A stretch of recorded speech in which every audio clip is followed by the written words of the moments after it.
This was over a decade ago. I used to do a lot of photography and had a phase where I was really interested in trying to learn astrophotography. If you didn't know, to take good pictures of the night sky, you pretty much have to go out in the middle of nowhere, where it's incredibly dark, away from any towns or cities because of all the light pollution.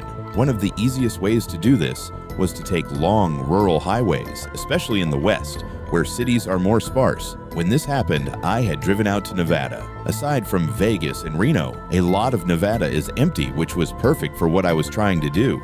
I found a very rural Nevada highway and drove out several hours from the nearest city. I passed by a couple small towns of like maybe 40 or so buildings, but really, there was nothing out where I was. I car camped on the side of the road until the sunset, then drove another 30 minutes during the night until I found a spot that felt like it would be good.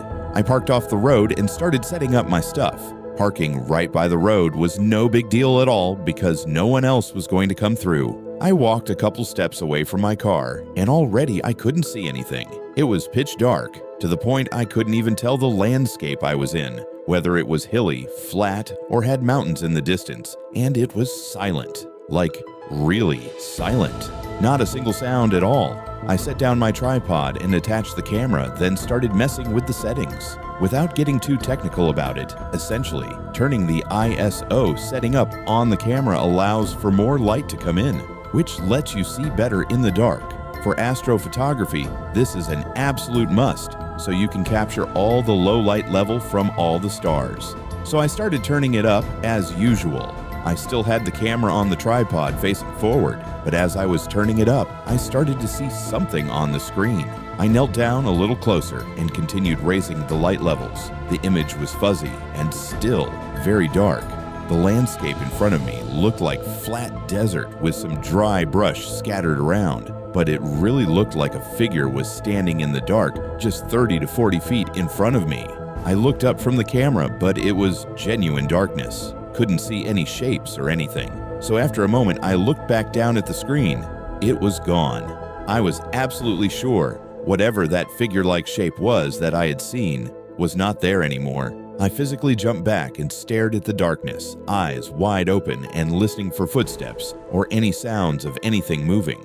To be clear, by this point, I was not fully convinced what I saw was a person. Yes, the shape of the figure looked like it was the silhouette of a person, but out here with no other parked cars or anything, it was just so unlikely that I still thought it must have been something else. Maybe an animal or something that just looked off in the dark.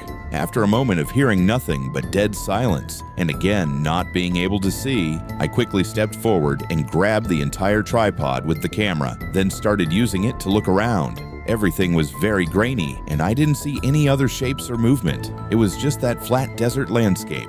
I quickly made the decision that this wasn't worth it. I folded up the tripod and stuffed it into the back seat, then quickly got in my car and drove off.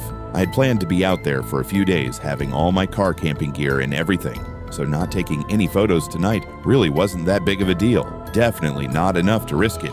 I drove down the side road 30 minutes back to the quiet highway. It was much too late to drive several hours to a town, so I parked right there on the side of the highway and got my sleeping bag and stuff ready where I had parked for the night. On that highway, I'd guess it was 10 meters from the spot I had tried filming at. I locked up my car, put up all the window covers, and got into my sleeping bag. I fell asleep sometime around midnight, despite having been car camping out in empty, unpopulated areas many times before. When I woke up this night, something immediately felt different. The absolute silence was deafening. After a moment, I sat up and checked my phone, seeing it was 2:30 a.m. I looked around, although I couldn't see anything, and all my window covers were still up on the windows. But then, a sudden sound came from right outside the car, a series of maybe 5 footsteps moving around the car. Someone had approached my car and was right outside while I was sleeping. Their footsteps slowly moved to the back. Then it stayed quiet for 20 seconds. I was way too scared to remove the window cover or to say anything. They tried to open the trunk. Whoever it was out there was quiet about it though, not trying to force it open, but like they were just testing if it was locked, as if they knew I was inside and didn't want to wake me up. But then it got real quiet again. No footsteps or noises outside the car. Honestly, I think a full 10 minutes passed. I started thinking if he was even still out there. I grabbed the corner of one of the window covers and peeled it back just enough for me to look out. The darkness was like looking into a void, but I could see a large silhouette just inches away from the front door. He was standing there staring at the window, completely motionless. I quickly backed away before he could see me. This was the first time I'd ever even encountered someone else in an area this remote before. My heart started racing and my body went into fight or flight mode. I could feel that something was going to happen if I didn't make a move. I quietly got my keys from inside the door, and then as quickly as I could, I jumped into the front seat, turned on the car, and ripped the front windshield cover off. The man's face suddenly appeared in the corner of the windshield just as I started driving. I barely got a glimpse of him, and really the only thing I saw were his eyes looking in at me. Everything else was covered in darkness. I got right onto the highway and drove several hours through the night to the closest small town. Honestly, the only thing I could say is that I'm very thankful I woke up and was able to get out safely with all of my thousands of dollars worth of camera gear. I don't know where that man came from or what intentions he had being out there wandering around at night, following my car and trying to open the doors. But I know I'm lucky I didn't find out.